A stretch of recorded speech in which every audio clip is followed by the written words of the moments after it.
بسم اللہ الرحمن الرحیم. السلام علیکم. رمضان الحمدللہ ختم ہو رہا. آج 29واں روزہ ہے. آپ دیکھیں چاند کل نظر آتا ہے یا پرسوں عید کا، عید الفطر کا. صدقہ فطر رمضان کے آخر میں اور عید کی نماز سے پہلے جس نے روزے رکھے ہیں اس نے صدقہ فطر دینا ہوتا ہے. یہ کیا چیز ہے؟ اس کی بڑی سمپل توجیہ ہے. یعنی انسان جب شعور کی عمر کو پہنچتا ہے، اللہ توقع رکھتا ہے کہ وہ دو حقیقتوں کو پالے کہ ایک اس کائنات کا رب ہے، لہٰذا حقوق اللہ کے حقوق، اور اس کائنات میں میرے ماں باپ ہیں، بہن بھائی ہیں، میرے ہمسائے ہیں، اولاد ہے، بیوی ہے، اس کے حقوق العباد. دونوں کے حقوق جو انسان ادا کرے گا وہ اللہ کی نگاہ میں ایک بیلنسڈ آدمی ہے. یعنی ہم انسانوں کی طرف اتنے مائل ہو جائیں کہ اللہ کو بھول جائیں. وہ ہیومنزم اور humanity, there is no god for instance, that is an imbalance situation.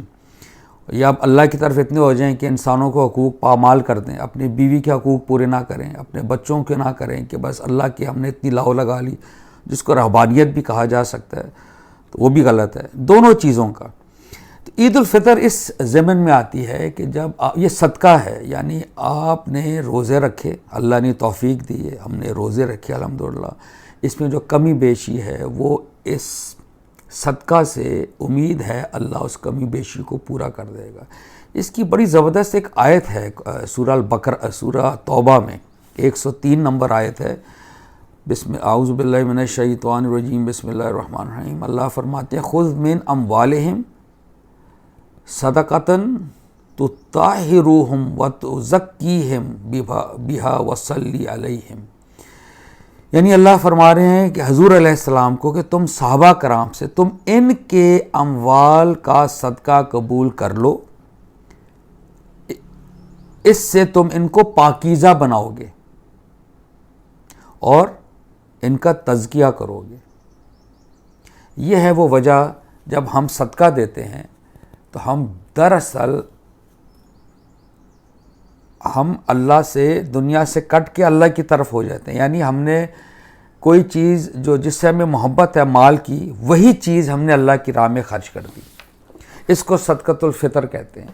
اور انفاق جس کو کہتے ہیں اللہ کی راہ میں خرچ کرنے کا مقصد ہی ہے کہ ہم اندر کی پاکیزگی اور اس سے باہر کی پاکیزگی ہماری ہوتی. جیسے قرآن کی آیت میں اللہ نے ارشاد فرما دیا کہ آپ مال لیجئے اور ان کو پاک کیجئے.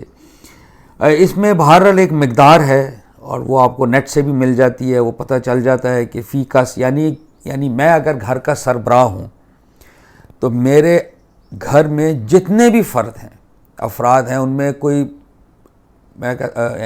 1 سال کا بچہ بھی ہے، یا میری والدہ محترمہ ہیں وہ 86 سال کی ہیں، جو بھی اس گھر کے میں افراد ہیں ان سب کا فی کس جس کو کہتے ہیں اس کا حصہ صدقے کے طور پہ ہم نے نکالنا ہے. یہ مقدار بہرحال زیادہ بھی ہو سکتی ہے، ہم زیادہ بھی دے سکتے ہیں. حضور علیہ السلام کے بارے میں بڑا مشہور ہے کہ وہ رمضان میں جیسے ایک ہریکین ہوتا ہے، ایک تیز ہوا کی طرح وہ ہو جاتے تھے کہ وہ ہر وقت صدقہ کے اس میں رہتے تھے. جتنی ان کے پاس استطاعت تھی وہ صدقہ کرتے رہتے تھے، اسپیشلی آخری عشرہ میں. اور قرآن نے تو بہرحال اس کو ایک موضوع بنایا ہے.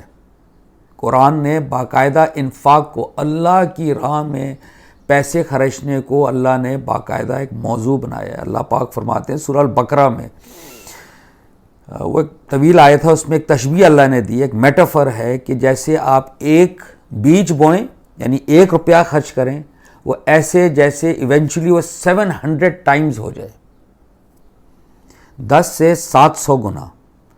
اور 700 گنا بہرحال ایک میٹافر ہے. doesn't mean only 700 can be many times over جیسے اللہ چاہے. تو یہ اللہ نے باقاعدہ اس کو موضوع بنایا ہے کہ یعنی اللہ نے ہمارے پیسہ خرچنے کو اس کو ایسا نشو و نما کرے گا کہ آخرت میں ہمارے لیے وہ ایک لہہ لہاتی کھیتی بن جائے گی. اور اس سے جو ہماری آنکھوں کی ٹھنڈک ہوگی وہ کیا اس اللہ نے تیاری رکھی ہوئی ہے وہ انسان سوچ بھی نہیں سکتا. یہ بڑی ضروری بات ہے. یعنی آنکھوں کی ٹھنڈک، اس سے کیا مراد ہے؟ جب اولاد اللہ پاک دیتے ہیں ہم دعا کرتے ہیں نا، یا اللہ ہمیں اولاد کی طرف سے آنکھوں کی ٹھنڈک نصیب فرما، یا ہماری اولاد کو نیک بنا، ان کی طرف سے سکھ نصیب فرما. اس کا کیا مطلب ہے کہ آپ نے اولاد آج دی، ہم نے اس کی پرورش کے لیے اپنی قوت صرف کی، ان کے نشو و نما کے لیے. اور ہم دیکھتے ہیں کہ جب اولاد بڑھ جاتی ہے اور ہم بوڑھے ہو جاتے ہیں، اولاد جوان ہو جاتی ہے، تو جو نیک اولاد ہے وہ آپ کو ریپے کرتی ہے، کسی طرح آپ کا خیال رکھتی ہے، آپ کے سامنے آپ کا وہ جس کو اللہ کہتا ہے کہ spread your wings of humility in front of your parents. تو فیل ہوتا ہے نا ماں باپ کو، آنکھوں کی ٹھنڈک فیل ہوتی ہے نا. یعنی ایک بیج جو آپ نے بویا وہ اللہ پاک نے اولاد کی شکل میں دیا، اور اس کے بھی 25-30 سال آپ ان کی پرورش کرتے رہے، اور اس کے بعد جب انہوں نے آپ کو ریپے کیا ہے نا ایک چیز جو آپ کو آنکھوں کی ٹھنڈک 30 سال بعد آپ کو نصیب اللہ نے کی، یہ وہ انفاق ہے جو 700 گنا آخرت میں. یہ ضروری نہیں ہوتا، یہ میں کانسیپٹ کلیئر کر دوں اپنے لیے بھی آپ کے لیے بھی، کہ جو چیز نظر نہیں آ رہی وہ چیز ہے نہیں. مثلا آخرت نظر نہیں آ رہی، ہم کہتے ہیں جی آخرت آنی نہیں ہے. جو چیز نظر آ رہی ہے، یہ دنیا، یہ ریکارڈنگ، یہ یوٹیوب کا چینل، بس یہی ساری چیز ہے. نہیں، یہ جو اللہ نے شعور دیا ہے اس کا صرف ایک مقصد، یہ جو آنکھیں، کان، ہونٹ، اس کا ایک ہی مقصد ہے جو اللہ نے بیان کیا. یعنی یہ تو ہماری نعمتیں ہیں جس سے ہم اللہ کی نعمتوں کو دیکھیں گے، انجوائے کریں گے، کھائیں گے، اچھی باتیں سنیں گے، کچھ دیکھیں گے. لیکن اللہ نے بہرحال قرآن میں کئی مقامات پر اللہ نے کہا ہے کہ کیا تمہیں میں نے آنکھیں نہیں دیں؟ صرف اتنی بات کی. Haven't I given you a pair of lips؟ صرف اتنی بات کی. یا ایک جگہ کہا کہ یہ میری نگاہ میں یہ اندھے بہرے اور گونگے ہیں. یا ایک جگہ کہا اللہ نے کہ جو عقل یوز نہیں کرتا وہ بدترین جانور ہے، جو ڈیف اینڈ ڈمب ہے.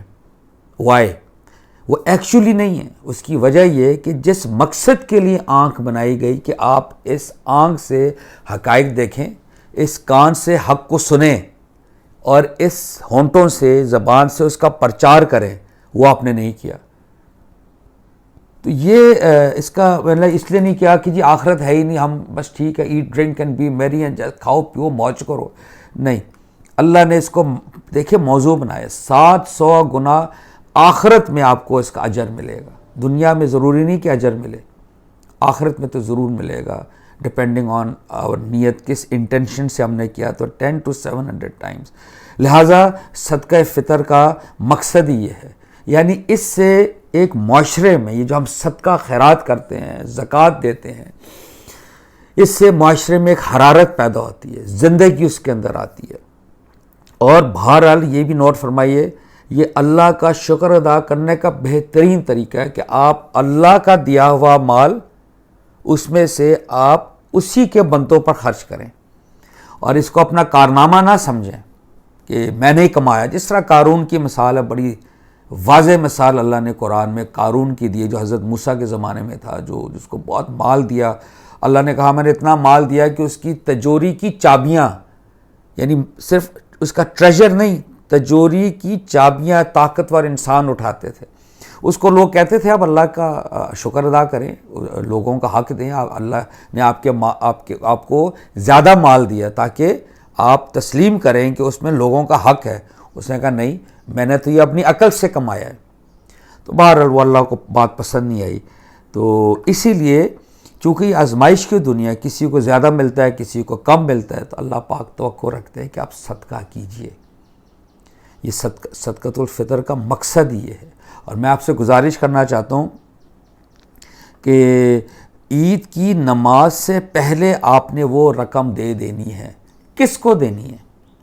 جو سب سے زیادہ حقدار ہے. یہ یاد رکھیں، قرآن نے اس کو موضوع بنایا ہے. بلکہ میں آپ کو آیت دکھاتا ہوں، سورہ البقرہ کی 215 نمبر ہے، جس میں اللہ نے یعنی صحابہ کرام کا سوال نقل کیا ہے کہ وہ تم سے پوچھتے ہیں ہم کہاں خرچیں. یہ دیکھیں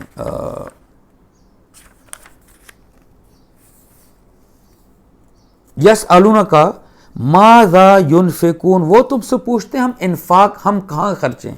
اللہ نے کیٹیگوریکلی وہ کیٹیگریز بتا دی ہیں. سب سے پہلے اپنے والدین پہ خرچیں، ماں باپ پہ، اگر وہ دے آر ڈیزرونگ، صدقہ ان پر خرچیں، پیسے ان پر پہلے خرچیں. اس کے بعد اپنے رشتہ داروں پہ، یعنی بلڈ ریلیشنز، بہن بھائی سب سے پہلے، پھر عزیز و اقارب، پھر یتیم، مسکین اور مسافر. یہ دیکھیں اللہ نے فرمایا ہے وہ تم سے پوچھتے ہیں کہ کتنا خرچ کریں، کہہ دو جو مال بھی تم خرچ کرتے ہو تو وہ والدین، قرابت مندوں، یتیموں، مسکینوں اور مسافروں کے لیے ہے، اور جو نیکی بھی تم کرتے ہو اللہ اس سے اچھی طرح باخبر ہے. یہ سورہ البقرہ کی 215 نمبر آیت ہے. تو آپ کہاں خرچیں گے؟ ہم وہاں خرچیں گے جو ہماری کلوزسٹ ہیں، والدین، بہن بھائی، اور اس طرح آؤٹ ورڈز. اور آپ کے گھر میں اگر مثال کے طور پہ آپ کے چوکیدار صاحب ہیں، آپ کی میڈز ہیں، آپ کے کوئی ڈرائیور صاحب ہیں جو آپ کی خدمت کرتے ہیں سارا سال، تو تنخواہ تو الگ ہے، تنخواہ میں سے آپ نہیں کاٹیں گے، وہ تنخواہ الگ ہے، وہ تو کانٹریکٹ ہے، لیکن ان پر خرچیے. بالکل be very prudent and sensible in spending that money. تو یہ ہے جی صدقۃ الفطر کی ساری بیک گراؤنڈ. آپ کو عید مبارک ہو. السلام علیکم.